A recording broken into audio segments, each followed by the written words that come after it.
Hey, welcome, welcome. I'm just getting ready because I just got out of a meeting all about the buyer brokerage agreement, the new broker agreement that we have to have signed for all buyers starting August 17. So stay tuned. I will be creating a video all about that. So yay! Hopefully you guys are ready to rock. Let me know where you're from in the chat, and we're gonna get started here. How's everybody doing? My name is Maggie Reyoso. Hello, Luanza. Welcome, my friend. So remember my days and times that I'm scheduled here for YouTube. So today we are doing it at 12 because I had that class that I attended. It was very informative, very good information. So yes. Hi, Nancy Lynn. Yes, I was just in a seminar. Oops, excuse me. I got to put this on Do Not Disturb. Let me do it through my phone. All right, so we are in Florida, but what we're doing here is good for all states. I'll watch this later because I'm at work and I can't focus on the things I need to focus on. Just stop by to give you like, thank you, Kanibi. Thank you. You're very welcome. I appreciate you. Thank you so much for your kind words. All right, guys, so let's get started here. Don't forget, I do provide private tutoring. If you're interested, the link is in the description box below. I provide tutoring for the real estate math calculations, the national concepts, and if you're studying for your test in Florida. I do charge $60 per hour, so you can sign up using the link in the description box below. All right, and my tutoring days, so that you know, are Thursdays, Fridays, and Sundays. So I'm fully booked until next Thursday, so make sure to sign up if you are interested. All right, guys, here we go. Number one out the gate. It says, which of the following cannot be used by the Federal Reserve to change or control the money supply? So we're talking about the Federal Reserve, the people that are in charge of, interest rates and all of that stuff. The money people, Federal Reserve, right? Remember, when you look at a dollar on, in our money system, it says it's a Federal Reserve note. Note means money. So let me know what your answer is. Is it A, change the discount rate? B, alter income taxes? C, increase or decrease the reserve requirement? Or D, buy or sell government notes? Drop your answer in the chat. Very good, you guys. I'm seeing you guys put the answer is B. Very good. They cannot alter income tax rates. That's the IRS. The IRS does that. All right, so I just want to show you on our normal dollar. Let's say here we have a $10 bill. Here you see it says Federal Reserve note. So the Federal Reserve is what we call the Fed, and they are in charge of all of these other things. Oh, look how funny it all. It went through the dollar. So they are in charge of all of these other things. Okay, so that is who changes the interest rates. They're the ones that bring the interest rates up or down. Okay, so there you have it. Good job. All right, number two. If a property's effective gross income is $44,000, operating expenses are $26,000, and the capitalization rate is 10%, what is the value of the property? Now remember, we're in a no cap zone, right? Capitalization rate triggers our no cap zone. Okay? Why is it no cap? Because this is just a good way to remember that when we're talking about cap rate, we need to find the net income. And then that divided by the market value will give us our cap rate. So what we're given here is the gross income and then we have expenses. So what we're going to have to do first to find the net income is subtract these two to then find our net. So let's take the $44,000 and subtract the $26,000. And that's going to leave us with a net income of $18,000. Now we can plug it in to our T-chart. So when we put our T-chart out, let me see, I'll put it over here. This is our net income.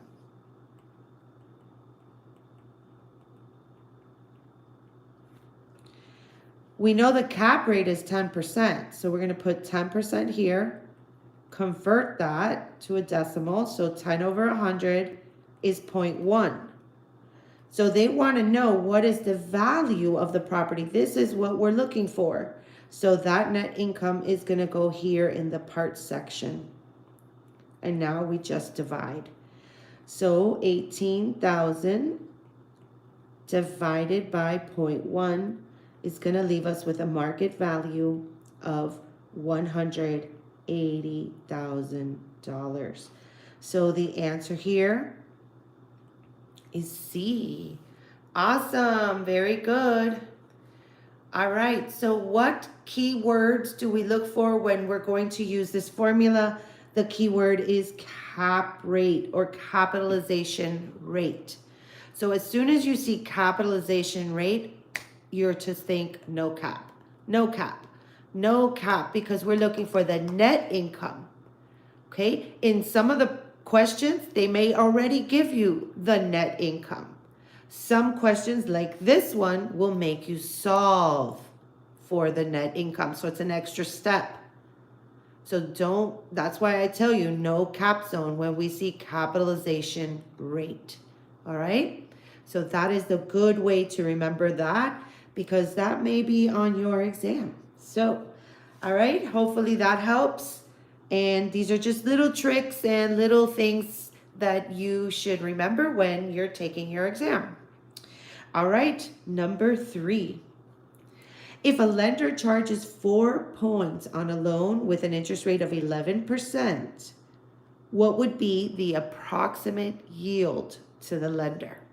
All right, we kind of did something like this yesterday, I believe. Keyword here is yield, when they're asking the yield or lender's yield or effective yield. Those are all keywords, but all in all, yield is the key word. Now, remember, when you see yield, you got to go straight to your points. And here we have 4 points, right? Because remember, in yield, 1 point is equal to 1/8% plus the interest rate.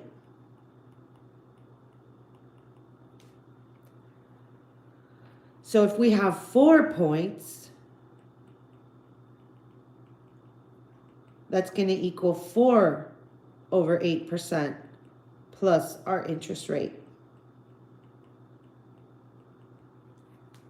So let's finish it up. So 4 over 8% plus the interest rate, 11%. Then just divide this. Put this first in the calculator. 4 divided by the number 8 and then hit equal. That's going to equal 0.5%. And then add it to 11%. And you're going to be left with 11.5%. So the answer here is B. All right. Hi, Sandra. I'm glad you're here, love. Thanks for being here, girl. Thank you guys so much for liking this live. That's awesome. Thank you. Thank you. Yield is what the lender's going to receive. Like, what is the lender going to make off of this? That's what it is. Okay. All right. Hopefully that helps. Just like points is a way to lower your interest. Yield is what is the lender making off this deal. All right. Number 4. The subject property has a garage. The comparable property has no garage. If a garage has a value of $14,500 and the comparable property sold for $149,900, what adjustments should be made? All right, so remember when we're talking about these comparables and subject properties and adjustments, remember the first step is don't touch the subject. So if anything in the answers say subject, just cross them off. That is not the answer. Don't touch the subject. And then we're going to do CIA and CBS, which means if the comparable is inferior, meaning not as good as, you're going to add. If the comparable is better, then you're going to subtract. So in this situation, the subject property has a garage, the comparable does not. So if we put it here, comparable and subject, this has no garage, and this has a garage. In this aspect, the comparable is inferior, so we're going to add $14,500. So the answer here is C. Okay, that's it. So let me know if you guys have any questions on this, because this I know can get a little confusing, so that way you guys get this on your exam, because a lot of people come to me after they take the exam and they're like, oh my God, I did so bad on valuation, on appraisals, on this section. So make sure you know how and understand how to do this, okay? If not, I have some videos regarding this. It's I have a video all about valuing property. Check it out, okay? And it goes over the 3 types of values, meaning income approach, cost approach, and the sales approach, okay? And this is considered the sales approach, right? The comparative market sales approach, or whatever they call it. Comparative market analysis, like what we use in residential real estate. All right, excellent. Number 5, Sandy is purchasing a home for $570,000 with a down payment of $114,000. If she finances the difference, what is the loan to value ratio? So remember, when you are seeing this loan to value ratio, all we're looking for is the loan amount, and then 2 means to divide by the value. That's all. You don't need any other number in this question if they give you all kinds of different numbers. So right now we're on the hunt for the loan amount, and then we're going to divide it by the value of the property. So here, let's see what we got. So Sandy's purchasing a home for that amount. There's our value. So we're going to put that here, $570,000. And then it says with a down payment of $114,000. That's not the loan amount. That's just my down payment. So I like to use the buyer's chart for these types of questions. My new buyer's chart. A lot of people have found really good help with this.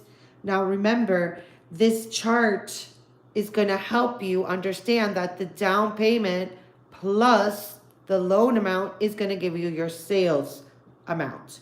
Okay, remember, sales price is always 100%. So this plus this equals 100%. This plus this is going to give you your sales price. So we know the sales price is $570, so that goes here.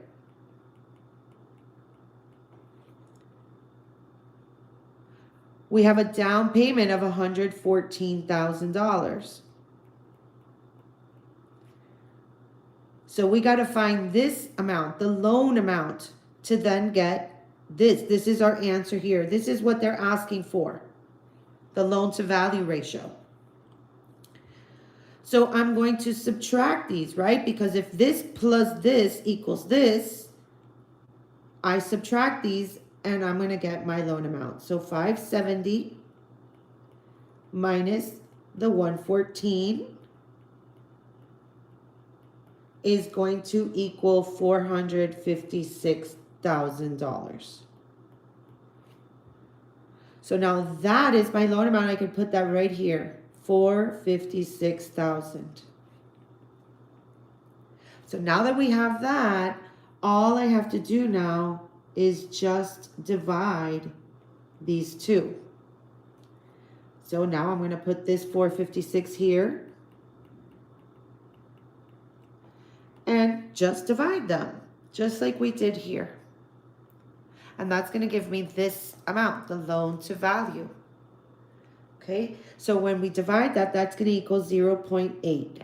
Now remember, we have to convert that to a percentage. So we just multiply by 100 and we get 80%. So the answer here is B. So let me just put here 80%. Now, can somebody tell me what would be the down payment percentage here? If we have a loan percentage of 80%, what would be the down payment percentage? Drop it in the chat. Let's see here. We got one person. All right. Yes. Very good. Very good, Marisol. Very good, Nancy. 20%, right? Because 20 plus 80 equals 100%. So do you see how this chart works with each other? Yeah, no PMI. Very good. Very good. Yes. All right. So that's how that works. That chart is a really good chart when you're dealing with a buyer and you're getting like all these numbers and you're like, I need to organize this. This is not working for me. So just use this chart. You could put DLS, like down loan sales, and then you have a percent column and you have a dollar amount. So remember, a down payment will always have a percentage amount and its own dollar amount. Just like the loan will have its loan to value ratio, which is a percentage and a dollar amount. And it's always stemmed from this sales amount. So if I multiplied 570 times 80%, I'll get 456. If I multiply 570 times 20%, I'll get 114. All right, hopefully that breaks it down a little better. All right, you guys, make sure you grab my e-workbook, The Educated Agent. It is a great resource for you as a student and even after you are a practicing agent. When you are in real estate and you're a realtor, this can really come in handy for you. So make sure to grab it. It's $10 off. And yeah, it's on sale right now. So make sure to have it. All right. So it is over 100 pages. This is what it looks like. Okay. And it covers all the concepts that you're going to need on the exam. Okay. So hi, Marisol. Okay. Good luck, honey. So check it out. It covers all of these concepts here. Escar, yes. What's your question, love? All right. So make sure to check it out. Look at this. It has all of this information. And not only that, but if you are to go to one of the pages and it has like a little thing here, if you're to click on this, it'll take you right to my YouTube video all about estimating value. See? Real estate math, mastering the 3 approaches to value. That's the one I was telling you about that you could find the CIA and CBS. So make sure to grab this workbook. It is a very, very good resource for you as a real estate agent and a practicing real estate agent or aspiring agent. All right. Okay, let's see here. I did it backwards. I took 114 divided by blah, blah, blah, and got 0.2. Very good. There you go, Delisha. As long as you remember, as long as you know that the down payment, if you divide these and you know that that 20% is to the down payment, then you could find that. That is a very good way to solve that. Excellent. Very good. All right, I also want to invite you to my math cram. It is scheduled for Saturday, July 27th, 12 to 4 p.m. Eastern Time. And it's going to be live on Zoom where we're going to go over questions. You're going to have time to work out questions with me live. I will provide you a little workbook that is specifically just for this class. And we're going to learn concepts. So this is a beginner class. So even if you learn 2 to 3 concepts for your exam, I think you're in a better position than not learning anything. So make sure to sign up. The link is in the description box below. Let me see here. I have a couple questions. In Indiana national exam, each question score 1 point or some. Yes, that is true. So yes, I guess depending, because you know how they break it down to 2 answers that you're like, you're kind of torn between. So if you answer the one that they want you to answer, you'll get 2 points. But if you answer the one that's not really the one, but kind of close to what you think the answer is, you get 1 point. And then remember, you have to get, I guess, 70%. So yes. J Big, hey, hello. I failed first time by 6 points and on 2 on state. Retest Tuesday. Wish me luck. You got it. Good luck, J Big. You got this. You are so close. So you got it. You got it. All right. All right. So sign up for my course. The link is in the description box. All right. Number 6. Closing date is June 8th, with the day of closing belonging to the buyer. Annual real estate taxes are $27.30. Using the 365-day method, what prorated amount of taxes will be debited to the seller? Okay, so let me know, what are we doing? DAM or DAMS? Are we using DAM method or are we doing DAMS method? Drop it in the chat. You're welcome, Escar. Very good, New Edition group.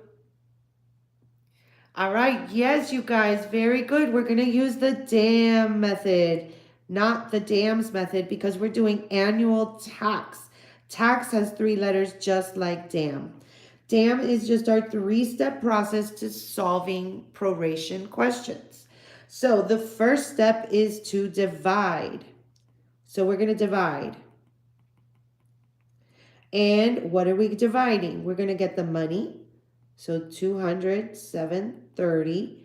And since it's an annual amount, we got to find how much it's going to cost per day for the year. So we're going to use the 365 days. And when we do that, we're going to end up with 7.4794.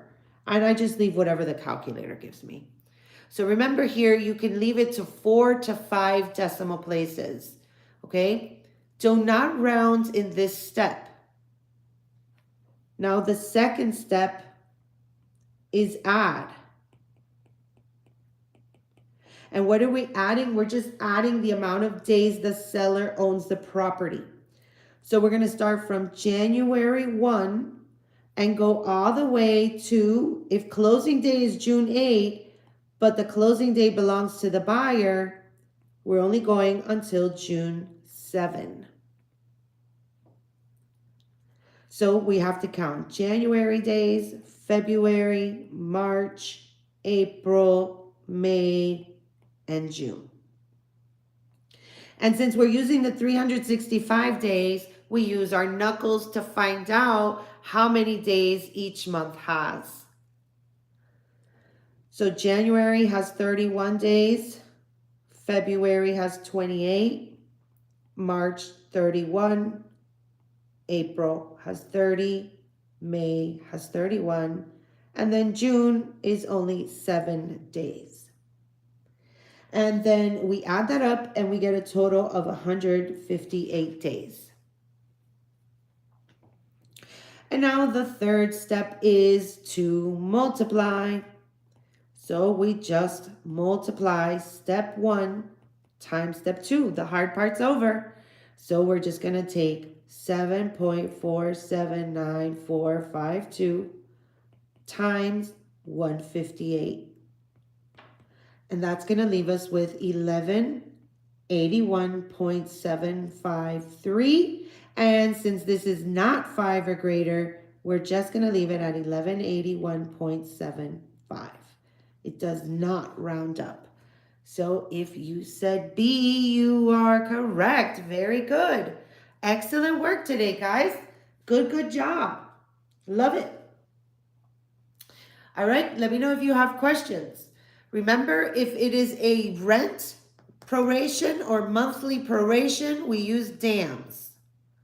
For annual or tax, or annual, really annual, it would be DAM.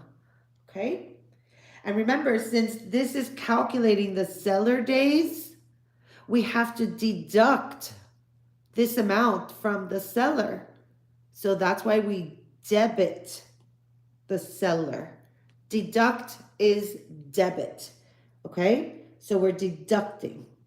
Okay? So there you have it. Can we do a monthly example? Sure. Let's do one right now. All right, so let's say HOA fee for a month is $501. Seller has not paid.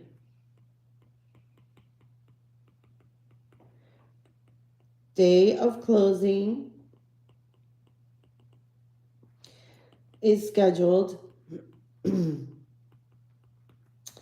for May 7 and belongs to seller. What is the proration, whatever?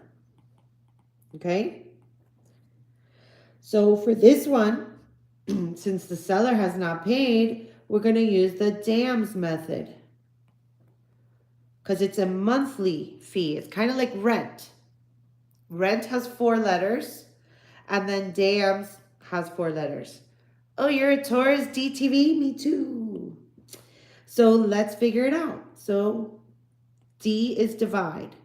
So we're going to take 501. But since we're only doing it for that month, we got to divide by however many days there are in May, because it doesn't tell us 360, 365. So we're just going to take the number of days May has, which is 31. And then, let's see here. I'm going to get my calculator. So 501 divided by 31 is going to give us 16.16129. I'll just take it to there. Can you guys see that? Now the second step is to add. We're just calculating the monthly numbers that the seller owns the property. So we're talking just from May 1 to May 7 because the seller owns the day of closing. So that's a total of 7 days.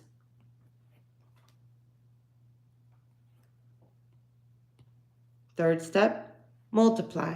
Just multiply this times this.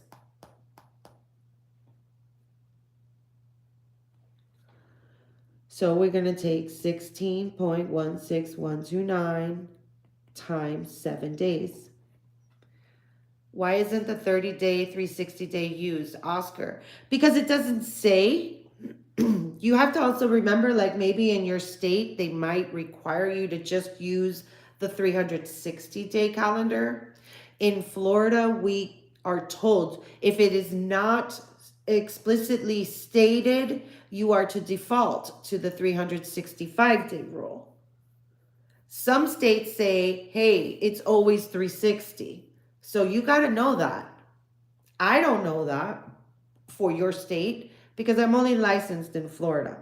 So, all right, so what I'm going to do is now multiply 16.16129 times 7.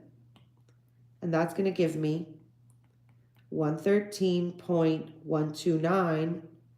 And since this is 5 or more, we're rounding that up. So, hold on, we still have to do subtract. So now we're going to take 501 and subtract 113.13. Actually, this is what you would debit the seller. So this is seller's responsibility.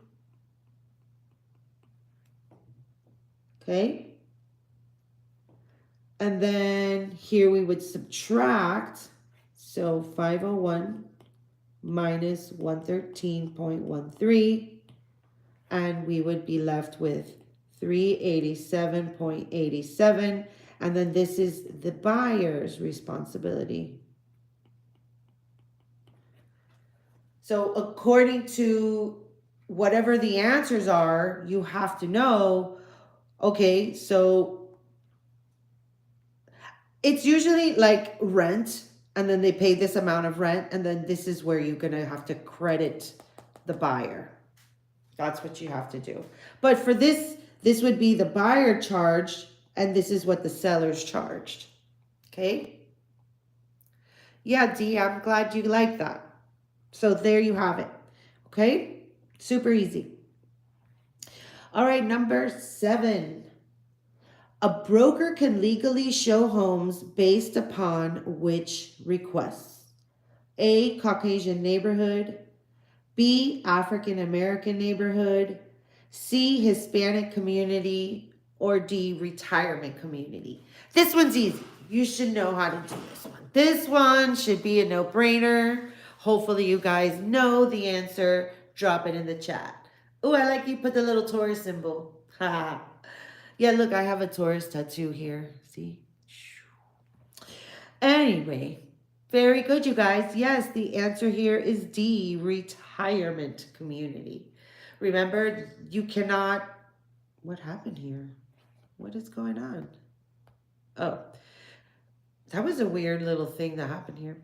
Anyway, remember 55 or older, they can discriminate, just like religious organizations, to an extent. Okay? To an extent. All right, next up, number 8. If the price of a lot is $9 per square foot, how many square feet are contained in a lot that sells for $27,000? Okay, this is a very big problem that you're going to see on your exam. So if it's $9 for every square foot, how many square feet are contained in a lot that sells for $27,000? Okay, new addition group. Your only problem is, how do I know who gets debited or credit? Very good question. So whoever gets deducted, like whoever has to get deducted an amount is a debit. So whoever owes is a debit. Just remember one, and then the other one follows suit. So deduct is debit, the other one is add.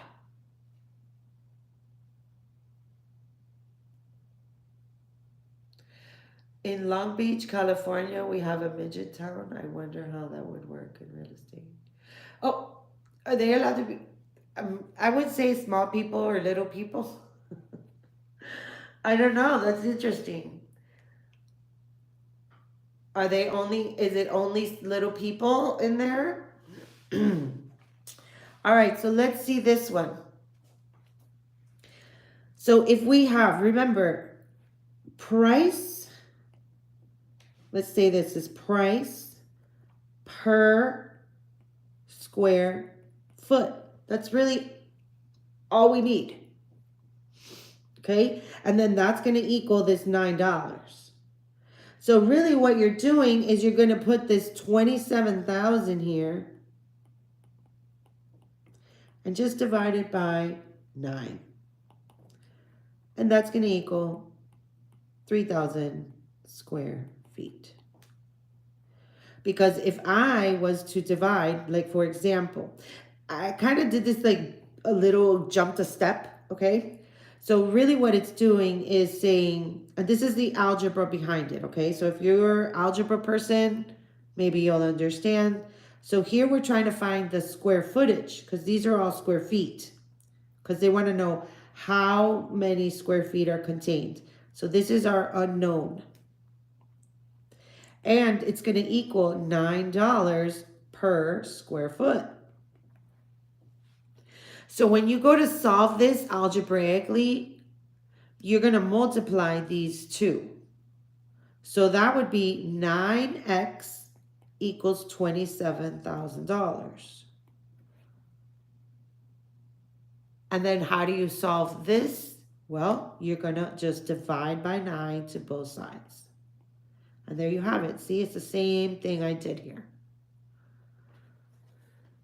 All right. Hello, Jolene. Thank you. Good morning to you too. So there you have it. The answer here is B. Okay, hold on. So if buyer owns closing day, automatic, I need to think seller is debit. No, if seller owns closing day, that means you include the closing day in the A section, right? In the adding of the days. 9 times out of 10, you're going to debit seller. Just put that in your head. Debit seller. The only time, like for example, on your exam, debit seller, credit buyer is going to be your answer for mostly all of them. Except, so these are our exceptions.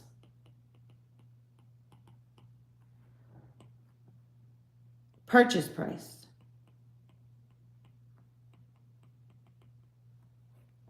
That's going to be a credit to the seller.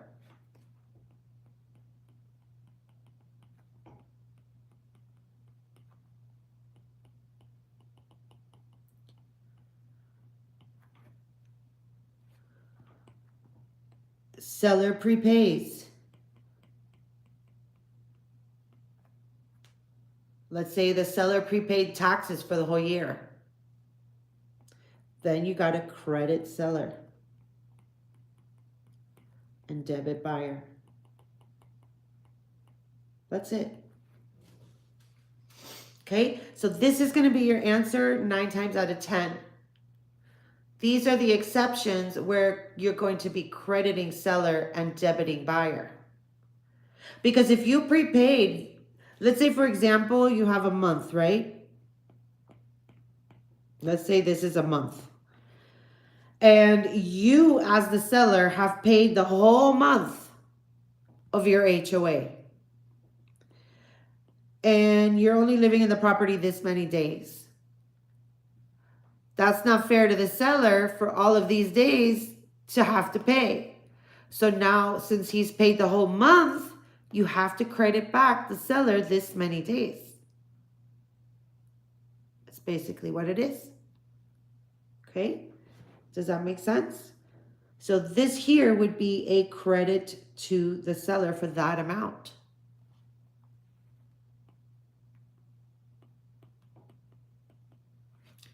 And it would be a debit to the buyer because now this is the buyer's responsibility. So there we deduct the buyer. That's if they've prepaid. Ooh. Okay. So if you've prepaid the whole amount, then you're going to have to credit the seller the portion that they did not use. Hopefully that helps break it down a little bit. All right, number 9. A property is rectangular and measures 500 feet by 640 feet. How many acres does it contain? Okay, drop your answer in the chat. Let me know what you guys think. Remember, we're talking about acres. And remember, 1 acre equals 43,500 60 square feet. Now, how's a good way to remember this number? Because that number actually can get confusing. So you could just say four ladies, four little ladies, going 35 in a 60. That's how I remembered it. So what do we do? Remember, square feet, this word right here, square whatever. It could be square inches, square meters, square feet, square centimeters, square whatever the heck, means area. I just want you guys to understand that. Anytime they're talking about square footage, it's because they have calculated an area. So what are we going to do? We're going to calculate the area of this. So 500 feet times 640 feet, that is going to equal 320,000 square feet. Now that we have the square footage, we can now divide to find how many acres. So 320,000 divided by 43,560. And that's going to equal 7.346. So since this is 5 or more, we're rounding that up 1. So 7.35. So very good. If you said C, you're correct. Good job, you guys. Hopefully you guys know how to do that, because you will definitely see something about acreage, area, all of that in your exam. Now, I want you to please remember, square footage is when area has been calculated. Just like in a home, okay? You don't go around talking about, oh, my house is 1,200 feet. Well, 1,200 feet is just one length. Right? That's just that. But if you take this part and say this is 1 foot, now you could say, okay, my house is 1,200 square feet. Hopefully that makes sense. All right, number 10. If a sales associate is entitled to 60% of all commissions earned and sells a property for $64,000 with a 7% commission due to the broker, how much should the broker pay the sales associate? Okay. So, what do you guys think the answer is here? We could definitely bring out the T-chart because we're talking about commission.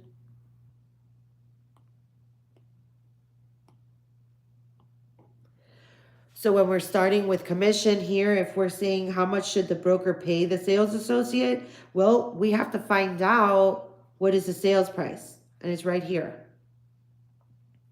So you're going to start with sales price, which is $64,000. And then you're going to multiply it by the smaller percent. So you take 7%, put it here, convert it to a decimal. 7 over 100 equals 0.07. So our first step now is to multiply. So I'm going to take $64,000 times see, I already messed up, times 0.07. That's going to leave us with what the seller paid in commission, which is $44.80. So this is what seller paid in commission. Now the seller sends that to the broker. So now that's our total amount that we're breaking up. And between the broker and the agent's entitled to 60% of this amount. So I'm going to put 60% here and convert it. 60 out of 100 is 0.6. So we multiply again. So 4480 times 0.6 means that the sales associate's going to receive $2,688. So the answer here is C. Don't forget, you gotta know about this commission stuff. Commission is very, very important on your exam. You will be asked questions about commission. Okay? All right. That's all we have. So don't forget to grab your e-workbooks, The Educated Agent. It is a great way for you to learn all the vocabulary, and it comes broken down into 4 little easy digestible sections. And it comes with pictures, definitions, examples, all kinds of stuff here for you to learn the material that's going to be on your national portion. This is what every real estate agent needs to know. Okay? Remember, knowledge is power. And when people know that you know your stuff, let me tell you, you get treated differently. So make sure to grab it. It's a great resource for you, even when you are a licensed agent. All right? The link, you can find it in the description box below. Also, my math cram, make sure to sign up for that because that's going to be a really good way for you to learn these concepts and at least learn 2 or 3 of them. Because honestly, when you are taking your exam, walking in there saying, oh, I'm not worrying about the math, you already are a little nervous. So why do that to yourself? Learn at least 2 concepts and at least you're in a better position. Okay? So don't let the math scare you. Get that out of your head. Start talking a little better to yourself and telling yourself every day that you can do it. Okay? The more you talk positively to yourself, the better off you're going to be. Trust me. I know. Don't think I'm like, oh, I started here and this is where I've been. I have had to really talk very positively to myself. And it really makes a huge difference. Okay, so this is going to be Saturday, July 27, 12 to 4 p.m., live on Zoom with Q&A sessions. It's going to be interactive where I'm going to give you practice questions. You're going to have to work them out, and then we go over them. And it's going to cover some of the math concepts, not all of them, but just a bunch of them that I feel are going to be expressed on the national portion. So make sure to sign up. This is a beginner course, so don't think this is like for advanced studies or anything like that. We're going to start off with basics, perimeter area, and then work our way to a very good bonus question that I have found that is creeping up on the national portion. So make sure to sign up. The link is in the description box below, or check out my website, justcallmaggie.com, and you could sign up there. All right, I also provide tutoring services. This is private tutoring. I provide it for the math concepts, the national concepts, and if you're studying for your Florida exam. I'm soon going to include New Jersey in there because I'm going to get ready to study for my New Jersey license. Also, my Florida Real Estate School, Maggie's Real Estate Academy, is all online courses at your own pace. And we provide all the licensing courses that you need. I also provide a free Q&A session during the week for you should you have any questions. And I also provide a free hour of tutoring to prepare you for your state exam. So it is really good benefits to my school. So make sure if you're looking for your real estate license in Florida, I'd love to have you. And if you are in Florida and you got your license and you need your 45-hour post, come and get it. You got it all right here with me. All right, here's your quote for today. It says, the way to get started is to quit, just get to work. Now doing your stuff. All right? Don't forget to talk positively to yourself and pretend you are that person already. And just by the sheer law of attraction, you will get there. All right? Thank you, Sandra. I appreciate you so much. All right, guys, don't forget these are my live times every Monday, Tuesday, Wednesday at 4 p.m. and Thursdays at 11 a.m. Eastern time. Thank you all so much for joining me here today. Don't forget to follow me on Facebook, Instagram, TikTok, and subscribe to my YouTube channel. I am Just Call Maggie on all my socials. Thank you all so much for all your support, your continued love, and wonderful, wonderful positivity. I appreciate you all so much. You guys don't even know.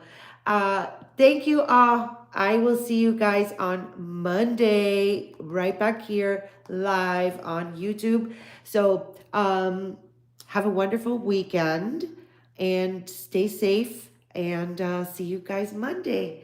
Thank you all so much. Thank you, Oscar. Have a lovely, lovely day. Thank you, Jenny.